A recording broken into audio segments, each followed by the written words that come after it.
Olá, meus caros. Tudo bem com vocês? Espero que sim.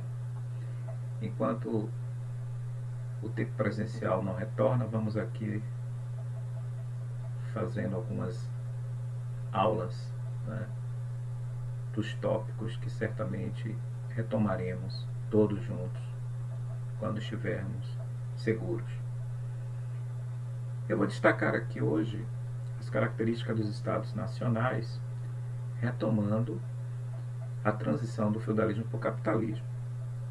Para entender esse tema, é importante que você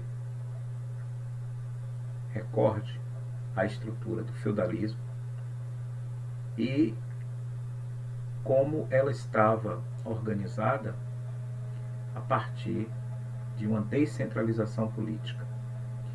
O feudalismo eram unidades autossuficientes que produziam tudo que era consumido dentro do feudo.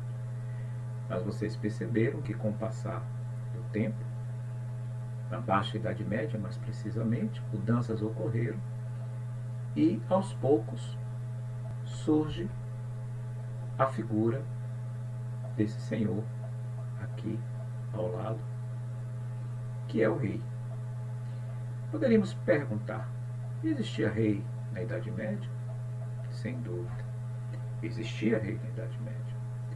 Mas o poder do rei não era um poder que pudesse se sobrepor a todos os feudos. E a questão que se apresenta é: como esse poder foi saindo da condição de estar em cada uma das mãos dos senhores feudais.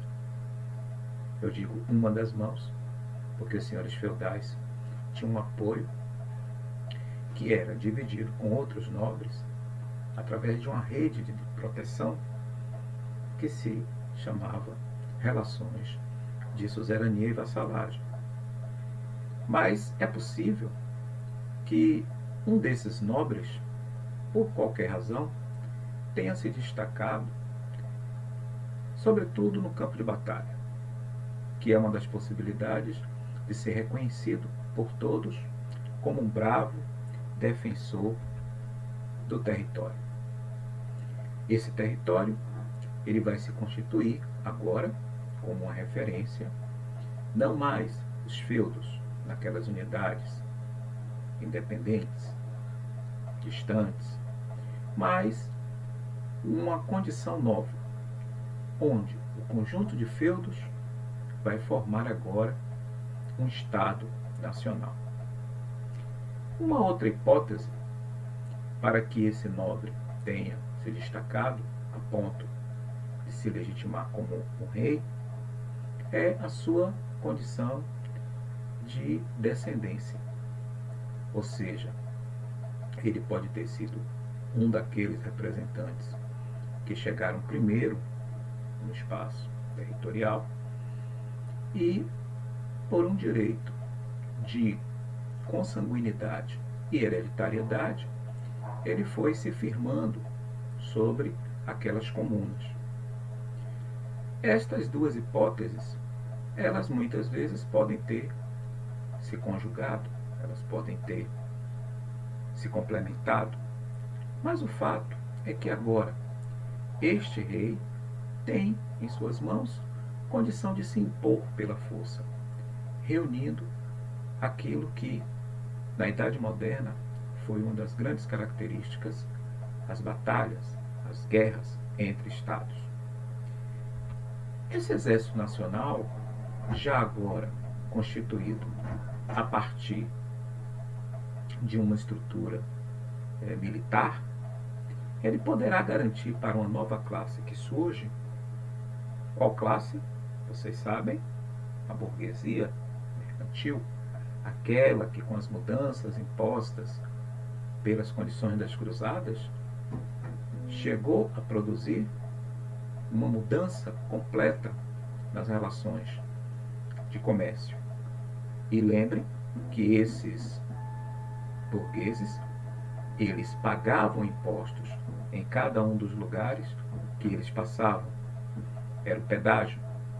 Com o rei, o imposto será único e ele poderá dar as condições para que as feiras sejam organizadas perto das cidadelas protegidas e também alugadas por condições monetárias.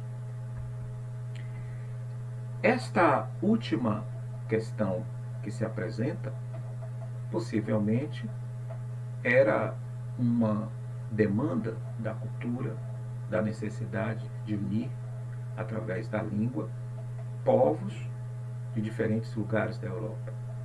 Vamos imaginar que as línguas latinas, o espanhol, o português, o francês, elas faziam parte de um tronco único que agora, junto com alguns dialetos, junto com algumas normas locais, falares específicos, vai se constituir numa língua própria. É bom que frisemos que no âmbito econômico, as moedas, quando elas circulavam, quando elas eram cunhadas nos próprios feudos de diferentes locais, elas já traziam signos, referências e representações que distinguiam, por exemplo, um sotaque francês de um sotaque português, de um sotaque espanhol.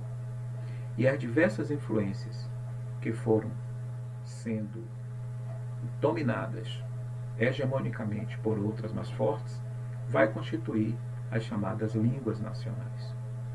Veja que agora nós já temos todos os elementos, o poder centralizado, um território que vai se constituindo dentro de fronteiras específicas, uma força-tarefa de um exército que poderá proteger aqueles que estiverem nesses territórios e que serão agora chamados de súditos desse rei.